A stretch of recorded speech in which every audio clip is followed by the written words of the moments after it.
The Dane and Derek Show is an uncensored, unfiltered podcast. Content warnings can be found in the episode description.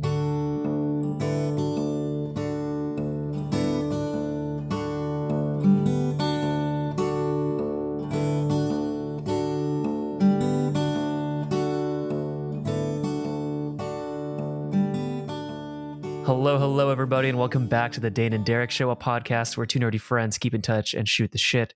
My name is Derek, a writer, director, and wannabe Mecha pilot, and today I'm with my good friend, as always, Dane.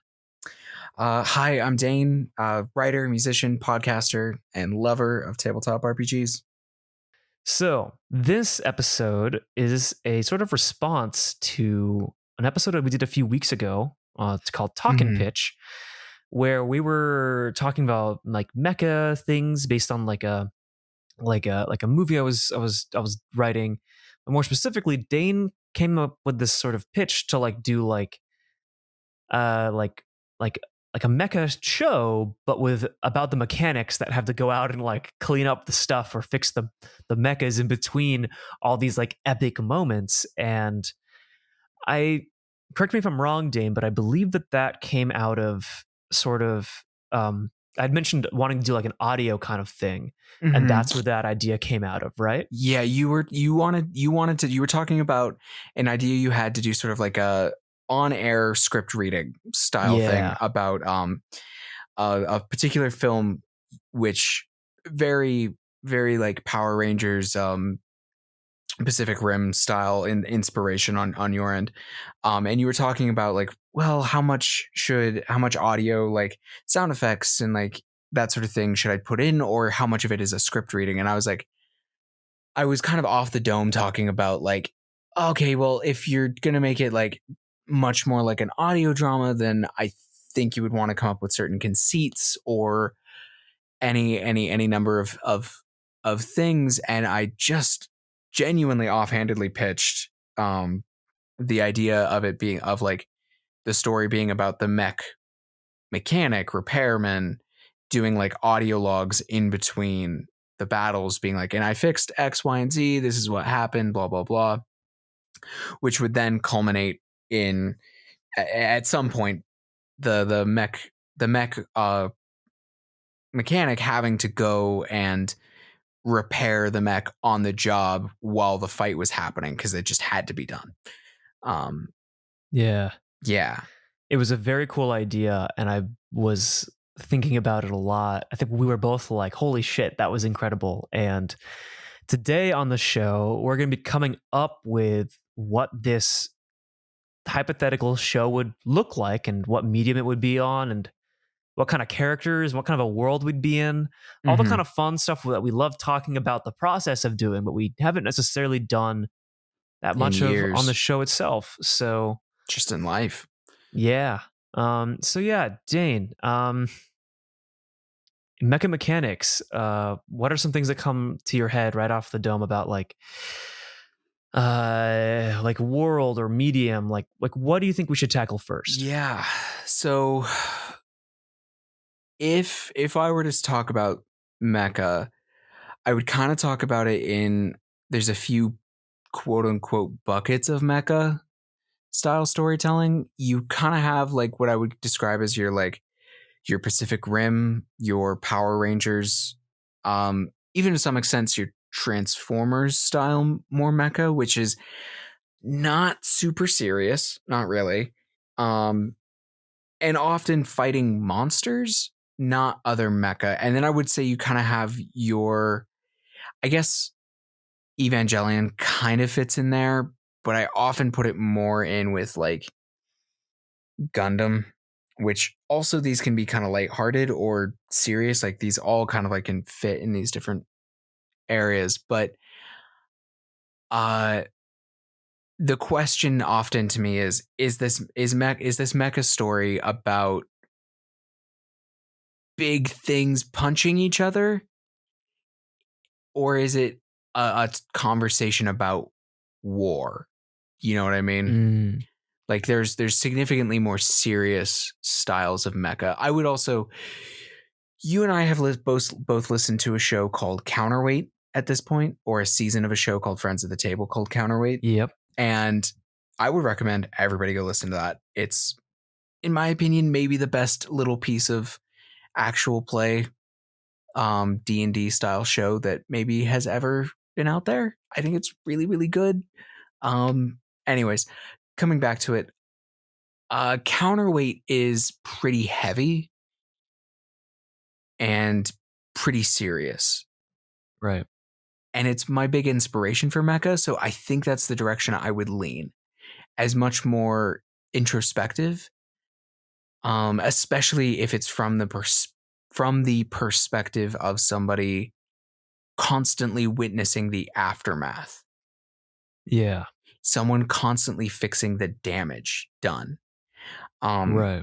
So I would think a little bit more on the serious side.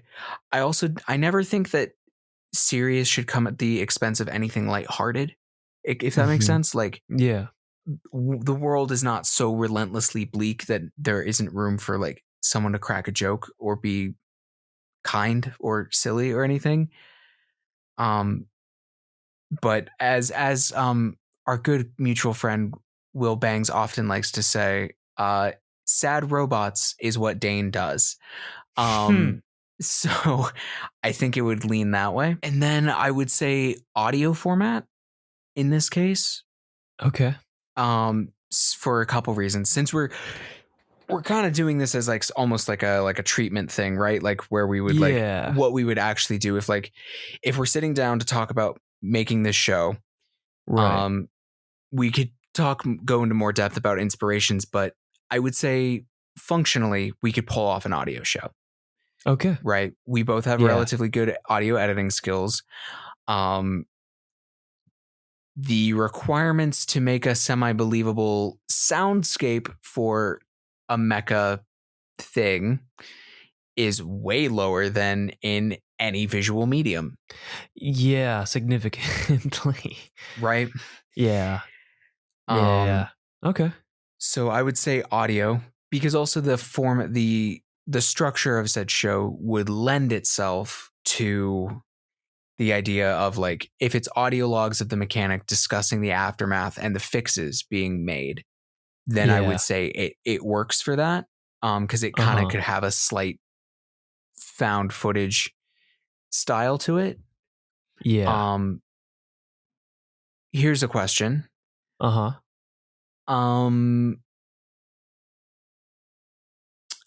would you think this should be? Like, I would assume a limited like podcast series, basically, of like 10 to 12 episodes.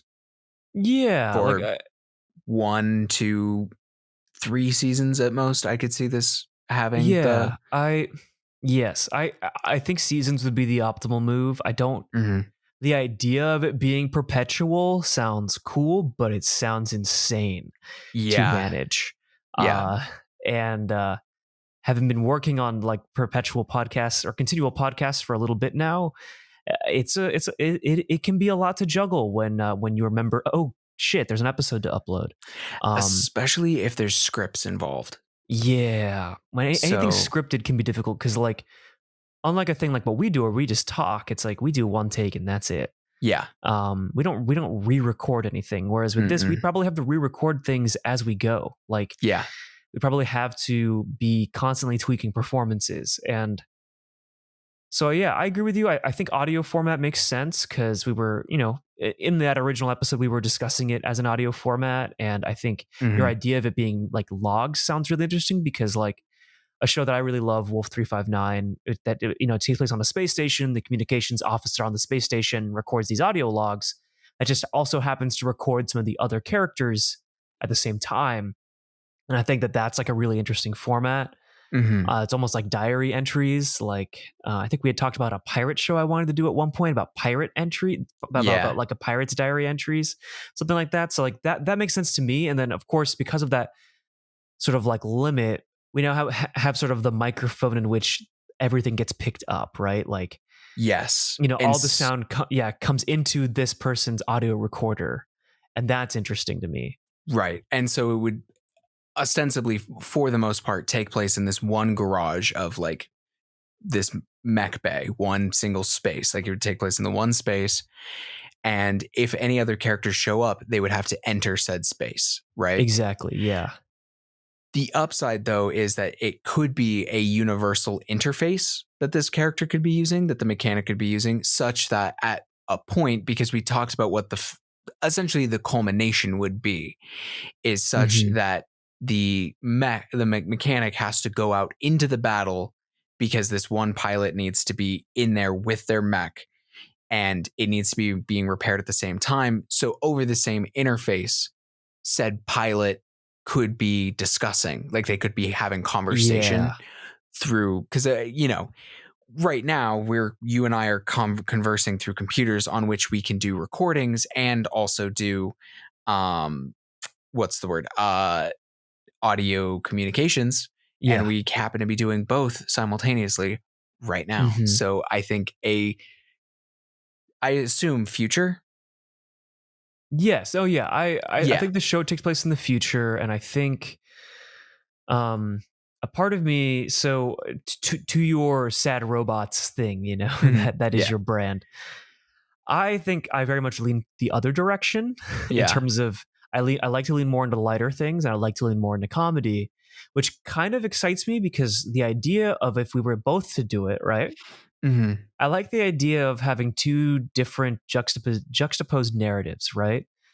Like you have your main character who's sort of like sort of the like this is insane, like what's happening, right, kind of character.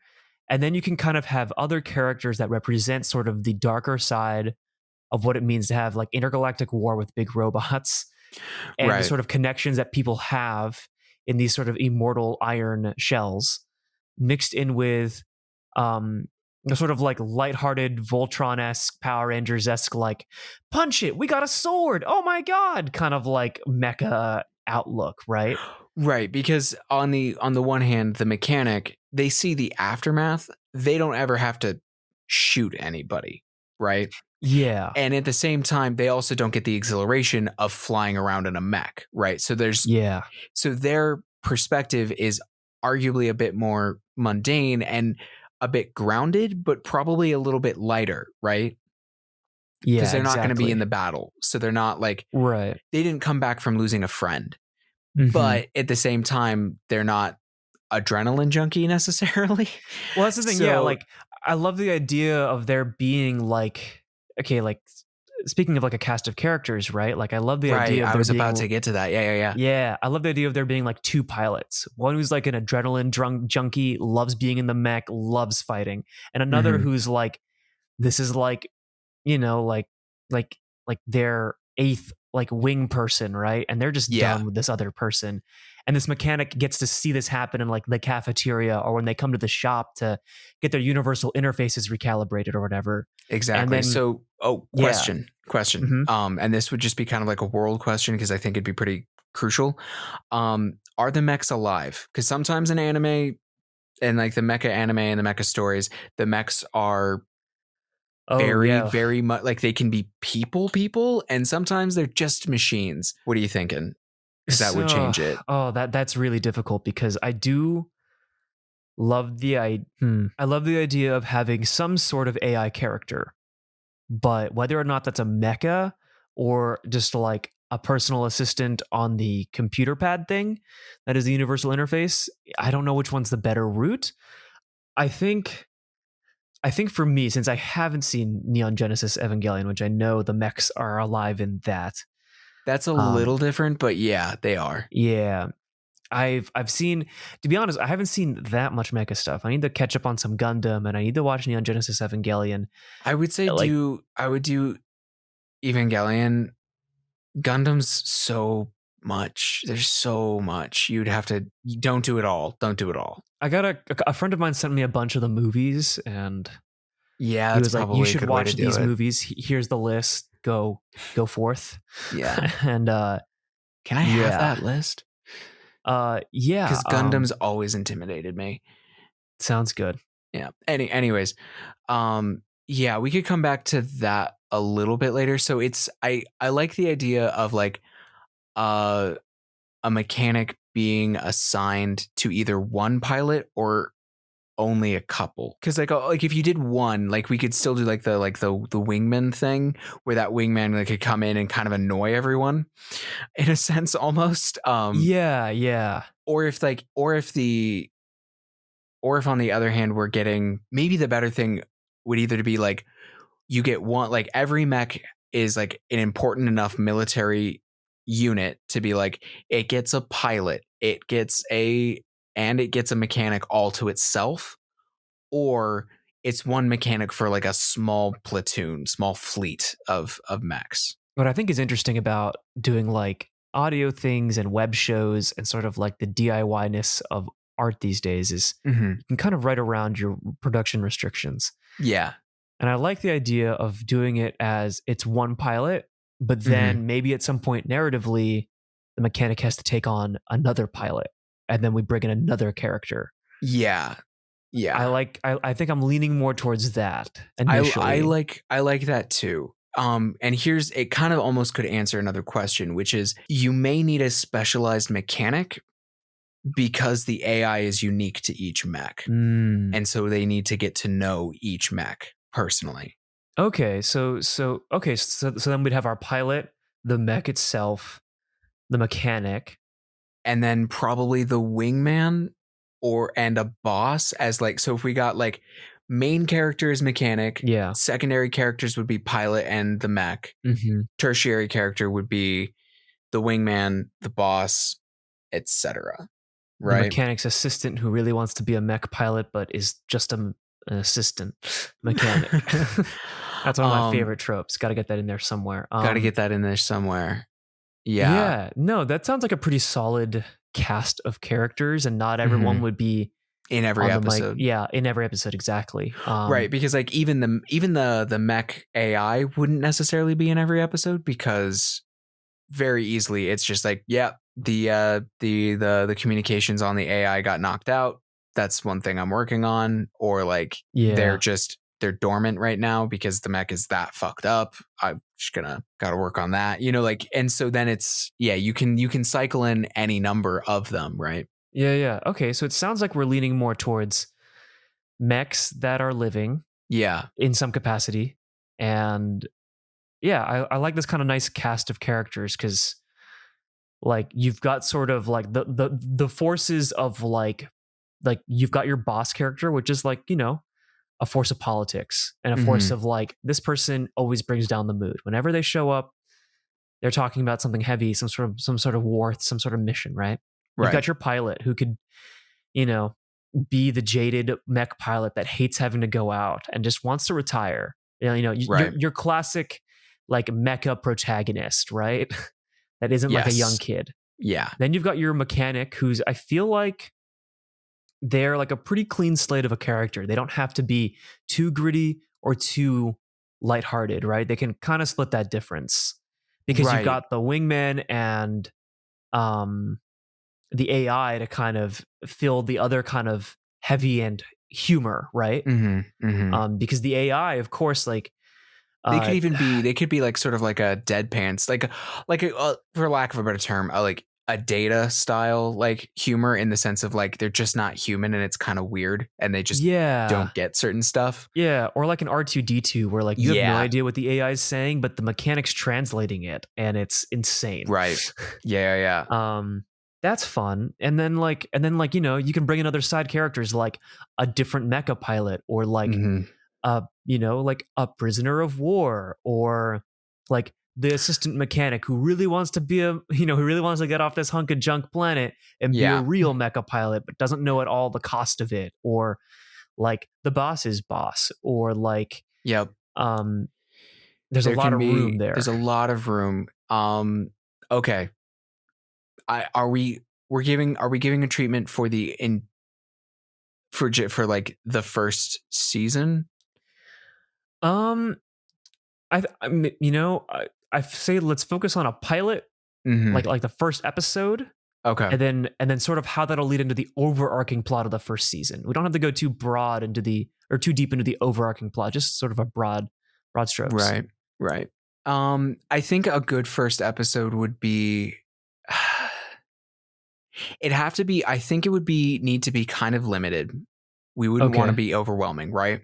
Right. I would say it would need to be almost a routine day. Like that's the sort of thing, right? Like, since the concept is every time there's like a start, like I'm hearing like there'd be like a startup sound of like the audio interface that Mm-hmm. the mechanic's using. They'd say like a date log and all these things. And then the first episode needs to be relatively quote unquote normal so that every other episode can deviate from it. Right. We have to Um, establish a regular day in the life. yes, you need to know what this person's day looks like normally. Therefore, the days that are unusual leading up to a climax for a season is what you get, right? Yeah. So, and I think that would end up meaning three characters. I think that would mean the mechanic, the pilot, and the AI of the mech. Since I that agree. seems like that feels like the most core group, right? Because they're supposed to be a trio unit. Like, these three things make up this powerful military unit that is a mecha unit, right? Without any one Right. of these three, it falls apart. So we need to know. So, and it'd probably just be routine. Like, we'd need to come up with like an order of operation, right? Like, does this mechanic go over what's broken first? Or do they go over the events of the battle? Like, we would basically figure out what their like routine is. Um, and then as we go, we could have the AI interject. And then at some point, the pilot comes in for basically a rundown of like what's happened. Yeah, I almost like the idea of it starting. I love the idea of the boot up sound of the interface booting up. Mm-hmm. And I almost like the idea, like, because a part of me is like, my sort of film brain goes to, we should start with something really exciting. So Yeah. whether or not it's, we start with like like with blaster fire going off and then transitioning into the repair function, or if we just start with the boot up of the repair function and hearing all like the sort of like, like process initializing, da da da da da Yeah. da da da. That sounds interesting to me, because then you can have immediately, right, like mechanic could be like assessing what's going on and saying things like, huh, okay, shell holes here, there's scorch marks there, it appears Yeah. your charging system's offline. And then they could be like, what the heck, like, what did you do? And that's when the pilot could be like, hey, like, it's the usual business, the usual classic, like, like come up with a name for like a sort of like mission name, like a classic like death run mission. Yeah. And the usual, got dropped down, didn't quite, sensors went offline because of the interference with the radiation on the planet and Mm-hmm.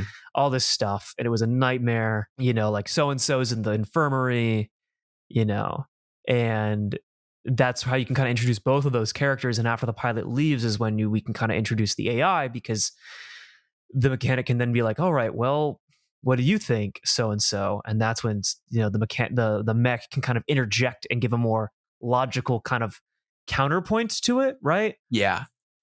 um Yeah. And I think the yeah. basic problem of the episode would be this: the pilot and the mechs and the AI's accounts of the event don't quite line up, and the mechanic needs the truth, Yeah. needs the truth to Yeah, actually be able to for the fix the report. problem, for the report, Exactly. and to actually fix it. It's like, Yeah. okay, you said this, if I do this wrong, it's all fucked, so we got to come to the truth here. Like, let's get That's a great piece of tension, because then you've got all three of the characters arguing yep. until finally, like, something is sort of like, because I think this is where you can show some of the personality, right? Like the mech, maybe both the mecha and the pilot were hiding something from the events, right? And it kind Yeah. of shows that they both have a personality. Like, it's not just a computer, it is a living, thinking, feeling machine, Yeah. as well as this pilot who's seen too much, and they both don't want to talk about certain things. And Right. once, and the mechanic is able to kind of get it out of them, and that's when they're like, okay, Yeah. now I can fix your turbojets or something. Yeah. And it could be something sweet and like put everybody in a positive light, right? Like, it could be something to the effect of the pilot and the mech protected like a civilian on the opposing lines, basically, like Mhm. an enemy's Yeah. farmstead. And like, that's not okay. but it was the right thing to do. And so they both lied about it, but they didn't get their story straight first. Yeah, because then it shows the relationship between the pilot and the mech as well. Right. Yeah, and because then, yeah, yeah, because that's fun, right? Because then the mechanic can be like, hey, like it appears like I don't really know what was used in this one damage. Like it could have been like some kind of thing. And I was like, well, like once they come clean about it, they're like, oh, that makes sense. Like we got hit by friendly fire. That's okay. Now I know to look for those things in the right. thing. Right. That sounds like a solid first episode. And then from there, it could build out basically that, like, the season could go such that, like, maybe they're on the wrong side of the war. I was just gonna say that. I was just gonna say, like, season 1, they realize they're on the wrong side of the war, and season 2 is about them being on the right side of the war, and season 3, of course, it all comes to a head. Certainly, that would be the arc. That would Yeah, that would be the arc. and you could definitely, there's way, and I feel like each season could end with a various version of the mechanic gets out into the field where they super don't want to be, Yeah. like, and it could culminate in the very end with the mechanic actually getting behind the wheel that would be the end of the third season, right? Is that they actually have to be not they aren't just repairing it. If I were doing it like just right off the top of my head, I would say finale of season 1 would be the three of them are in a battle together with the mechanic fixing as the fight is happening. The second season would culminate with, I think, the Mecha getting reclaimed by the old army. Yeah. Like getting, like, they got it back because it's like, that's our piece of tech, and the two humans going and rescuing. And then the third would be a similar thing wherein, like, but this time they're going to rescue the pilot, the mech and the mechanic together. So the mechanic has to get behind the wheel. That's fun. There's some fun things there. There's some really fun kind of rivalries that can brew. There's some really fun banter that I'm imagining, because, like, of course, like the hotshot wingman pilot that's so, like, pro, like, whatever side they're on. That's a like, villain in season 2, of course. Oh yeah, and it's gonna be such a probably good 3. villain. Yeah, such a good villain too. Like, it's one of those villains, like, love to hate them, right? And I'm excited for something like that. Oh man, Dane, we just cracked a show. Yep. So that's the idea. I just have like a couple of like light questions. I guess this would get into more details, but I think the next thing that I would want to do is I'd want to be like, okay, we should probably hit up some like more details about our characters, genders, sexualities, try and make sure like we're hitting some representation things. I'd want to like storyboard out number of episodes and all of those things. Like, honestly, if we were to take the next step with this, I would say like, I would want like a light treatment for each season and each episode before getting started. That's what I would do. That's the next step. But do you consider it cracked? We have enough of a show to start writing it. We have an ending. We know exactly where we're going.